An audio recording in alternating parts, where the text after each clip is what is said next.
खूब शीघ्र सिद्धार्थ टीवी रे प्रसारित होगाकू जाउछि नुआ मेगा धारावाहिक सुनयनार सुना झियो। तेबे दर्शक बंधु आपण माने तो सिद्धार्थ टीवी रो पॉपुलर मेगा धारावाहिक सुनयना प्रत्येक दिन निश्चय देखुथिबे। तेबे वर्तमान समय रे एहार कहानी शेष पर्याय रे पहुंचीथिबा बेले खूब शीघ्र शेष हेबाकू जाउछि एही सीरियलटी एवं आरंभ हेबाकू जाउछि एहार पार्ट 2 अर्थात द्वितीय भाग, जहाँकि आपण माने सुनयनार सुना झियो धारावाहिक रे देखिबाकू पाई परिबे।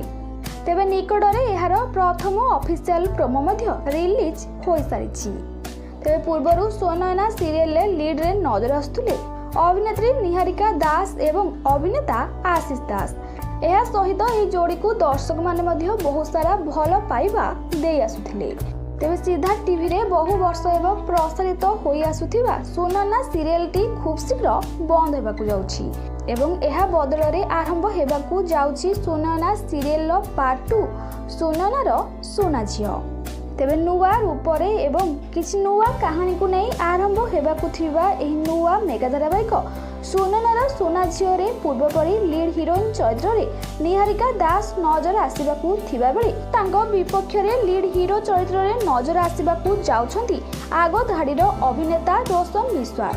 तेबे सुनयनार सुना झियो सीरियल टी एही मास 7 तारिख संध्या 7:30 रु प्रसारित हेबाकू जाउछि। तेबे आपण माने एही नुआ कहानी को नहीं केते एक्साइटेड अछंती हमकु कमेंट माध्यम रे निश्चय जणाइबे।